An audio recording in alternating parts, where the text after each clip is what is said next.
Halo sahabat Wirausaha Lestari, selamat bergabung di program Bootcamp Transformasi Menuju Bisnis Lestari yang diselenggarakan oleh UNDP dan Essex.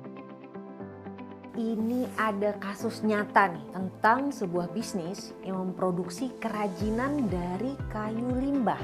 Produknya keren banget, sampai pernah dapat order 1 kontainer per bulan untuk kontrak 3 bulan dari Eropa. Karena dokumentasi dan laporan keuangan mereka juga sudah rapi, beberapa bank bahkan sudah menawarkan dia tuh pinjaman modal kerja sampai dengan 1 miliar tanpa perlu agunan fisik berupa tanah atau bangunan. Jadi cukup pakai kontrak pembelian dengan buyer global tadi yang menjadi agunannya. Tapi dia tidak berani ambil peluang itu. Pikir dia seperti ini, nggak lucu nih kalau sudah pinjam 1 miliar untuk perbesar fasilitas produksi, tapi ternyata pesanan ke Eropa nggak lanjut setelah 3 bulan. Nanti kapasitas produksi yang sudah besar ini hasilnya akan dipasarkan kemana? Gimana nanti bayar cicilan pinjaman? Akhirnya peluang tersebut dibiarkan berbulan-bulan menggantung. Dan terakhir saya tanya, beliau masih dilema soal ini. Nah, Mbak Lisha, selaku CEO perusahaan yang menopang permodalan untuk banyak bisnis, kapan sih Mbak waktu yang tepat bagi sebuah bisnis untuk bisa merasa percaya diri gitu dan mulai mencari akses modal dari luar? Halo sahabat wirausaha. Nah, bahas ini susah-susah gampang karena setiap orang punya karakter beda-beda. Ada orang yang karakternya pede, berani ambil resiko. Ada juga yang karakternya mudah khawatir sehingga maunya menghindari resiko terus.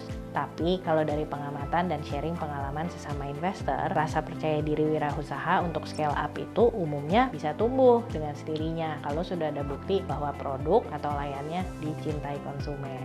Artinya ya produknya laku, bisnisnya untung, tingkat repeat ordernya tinggi. Jadi banyak konsumen yang setelah beli sekali, beli lagi, akhirnya jadi pelanggan. Kalau lihat kasus tadi, kalau udah ada bukti konsumennya, cinta produknya, tetap nggak pede.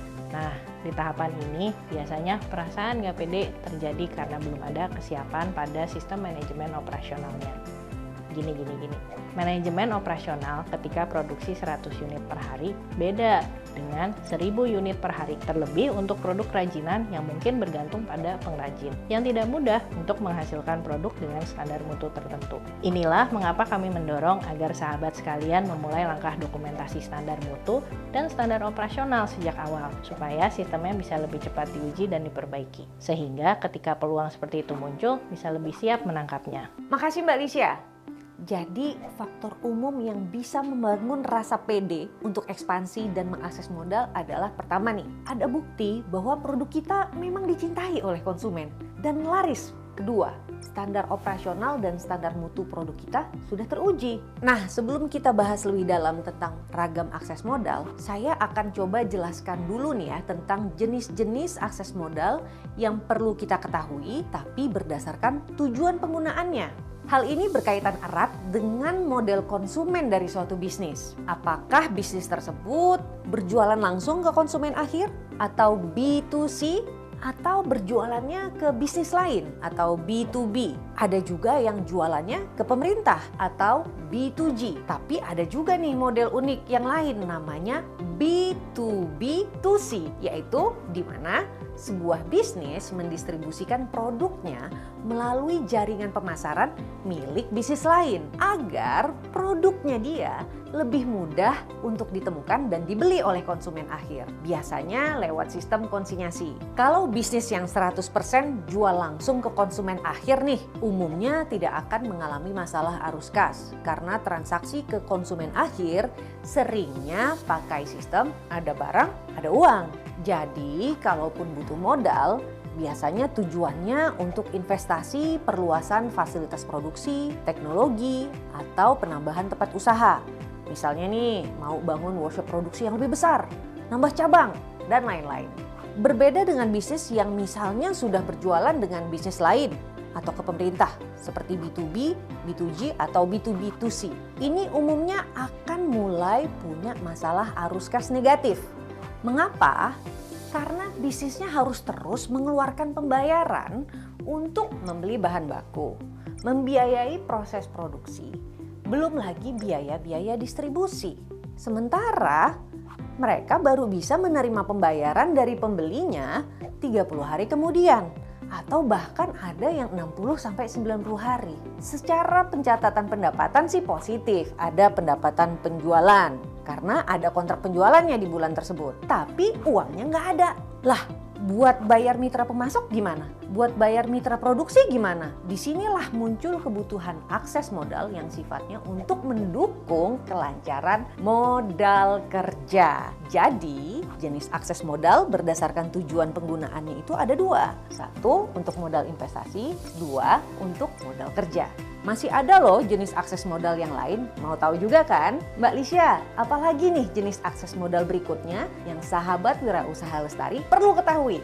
Berikutnya adalah akses modal berdasarkan jenis institusi penyedianya. Kita sering dengar istilah-istilah misalnya pinjaman perbankan, pinjaman koperasi, pinjaman leasing yang biasa dipakai buat beli motor atau mobil, atau modal ventura yang menanamkan modal berupa saham atau ekuitas, juga pinjaman online atau pinjol. Khusus pinjaman online ini, sekalian saya ingin meluruskan beberapa hal ya. Yang pertama, ada ribuan penyedia pinjaman online, tapi hanya ratusan yang legal dan sudah terdaftar resmi di Otoritas Jasa Keuangan. Yang kedua, sahabat semua harus teliti. Kalau mau akses pinjaman online, harus dari perusahaan teknologi finansial atau fintech yang legal dan ada logo OJK di website mereka. Ini penting sekali untuk menjaga keamanan transaksi, kewajaran biaya bunga atau jasa, data pribadi, dan rekam jejak kredit kita. OJK sediakan daftar perusahaannya kok, bisa kita akses dengan mudah di internet. Makasih ya Mbak sudah diingatkan nih soal masalah pinjol. Ingat ya sahabat, kalau dapat tawaran dari pinjaman online, sempatkan untuk pelajari website dari perusahaan tersebut. Yuk, kita juga lebih kenali nih logo OJK. Kembali ke laptop, apalagi nih Mbak jenis akses modal yang perlu diketahui oleh sahabat Wirausaha Lestari? Akses modal itu sesungguhnya banyak sekali jenisnya. Tapi untuk usaha mikro minimal harus tahu akses modal berdasarkan jenis kontrak kerjasamanya. Pertama adalah akses modal dengan akad pinjaman dengan karakteristik dana yang dipinjamkan harus dikembalikan sesuai dengan periode cicilan, jangka waktu pinjaman, dan biaya jasa imbal hasil atau bunga yang telah disepakati di kontrak pinjaman. Pemberi pinjaman dapat memberikan saran perbaikan tapi tidak memiliki hak suara dalam pengambilan keputusan strategis perusahaan. Peminjam harus menyerahkan dokumen kepemilikan agunan tertentu. Tidak melulu harus agunan berupa aset fisik tanah dan bangunan, bisa juga yang lain. Contohnya, untuk akses ke kredit modal kerja pendukung rantai pasok yang kami fasilitasi. Kami bisa terima dokumen purchase order atau invoice atau bukti tagihan dan juga bukti kepemilikan stok seperti sertifikat sistem resi gudang sebagai bentuk agunan. Sekarang, bank ada juga yang sudah mau menerima dokumen berupa data histori penjualan online di e-commerce sebagai dokumen penunjang. Akses modal pinjaman ini umumnya ditawarkan oleh bank, koperasi jasa keuangan, fintech khusus pinjaman, dan juga perusahaan pembiayaan atau leasing. Kedua adalah akses modal dengan pola kerjasama ekuitas, yaitu berbagi kepemilikan dengan sistem saham. Karakteristiknya begini nih, dana modal yang diberikan tidak perlu dikembalikan karena ditukar dengan persentase kepemilikan saham tertentu. Calon penerima modal harus berbadan hukum perseroan terbatas dan menyerahkan dokumen profil dan rencana pengembangan bisnis. Ini juga biasa disebut dengan istilah business plan atau dokumen versi lengkapnya atau dokumen pitch deck atau presentasi bisnis untuk dokumen versi singkatnya. Pemberi modal memiliki hak suara dalam pengambilan keputusan strategis perusahaan. Di satu sisi ada wirausaha yang takut dengan ini, tapi di sisi lain ada juga yang senang karena dia jadi punya mitra yang memikirkan perkembangan bisnis dan satu visi. Misalnya sama-sama ingin dukung bisnis lestari. Tentunya akan sangat baik ya. Buat yang takut bisa disiasati dengan tidak menawarkan saham ke pihak luar lebih dari 50% jika Anda ingin tetap bisa memegang kendali utama. Jadi kalau misalnya bosen pengen mulai bisnis yang lain, jual sahamnya sampai jadi pemilik minoritas saja. Skema ekuitas ini biasanya ditawarkan oleh perusahaan modal ventura karena ia memang mencari perusahaan kecil atau perusahaan baru yang punya potensi besar. Jadi untuk akses modal berbasis ekuitas atau jual saham ini memang hanya untuk bisnis yang sudah PT atau perseroan terbatas. Untuk tahu lebih lanjut soal cara mendirikan badan usaha formal PT, sahabat nanti bisa baca modul tertulisnya ya. Semangat! Yeay, semangat! Baik, saya lanjut lagi ya. Satu pola lagi yang sahabat perlu ketahui yaitu akses modal dengan jenis akad berbasis kemitraan proyek, syirkah, atau project financing. Atau ada juga yang menyebutnya business opportunity atau peluang bisnis dengan sistem bagi hasil. Jadi sangat sesuai dengan prinsip-prinsip syariah. Nah, ini tuh contohnya menawarkan paket investasi skema bagi hasil dari keuntungan proyek budidaya lele, kebun, pembukaan cabang restoran, dan masih banyak lagi. Ini adalah jenis kerjasama akses modal yang paling beragam, karena setiap bisnis bisa merancang kontrak kerjasamanya sendiri-sendiri. Contohnya, saya punya restoran Dewinta, dan ingin segera punya cabang baru di 10 kota. Tapi dana perusahaan nggak cukup, dan saya nggak mau pinjam ke bank. Saya tawarkan deh paket investasi pembukaan cabang restoran Dewinta. Saya janjikan misalnya 30% dari keuntungan operasional untuk mereka, masa kontrak minimal 3 tahun. Selama tawaran ini jauh lebih menarik daripada bunga deposito dan profil resikonya dinilai rendah karena restoran Dewinta terbukti laris, biasanya pasti ada yang mau kerjasama. Di pola ini, pencari modal harus siapkan proposal dengan paket-paket investasi tertentu, di mana pebisnis secara transparan menunjukkan perhitungan detail estimasi omset, profit, serta resiko yang perlu dipahami investor. Karena biasanya di kontrak-kontrak kerjasama kemitraan bisnis seperti ini, tidak ada jaminan akan selalu untung. Investor harus mau bareng tanggung untung dan resiko rugi bersama. Kalau mau lihat contohnya, bisa dilihat di sini nih. Nah, sahabat Wirausaha Lestari, kalau saya simpulkan, persiapan utama untuk mengakses sumber modal adalah dokumentasi kinerja dan perencanaan, yaitu bisa berupa pertama, profil usaha, 2, rencana bisnis, 3, pitch deck, 4, data histori, transaksi atau laporan keuangan, dan yang kelima adalah dokumen proposal kerjasama bisnis berupa paket-paket investasi. Ternyata begitu banyak jenis akses yang bisa kita pilih. Oh ya Mbak Lisya, kalau akses modal yang sifatnya hibah, apakah ada ya? Karena ini banyak juga yang nanya. Atau misalnya biaya modal yang murah banget lah gitu.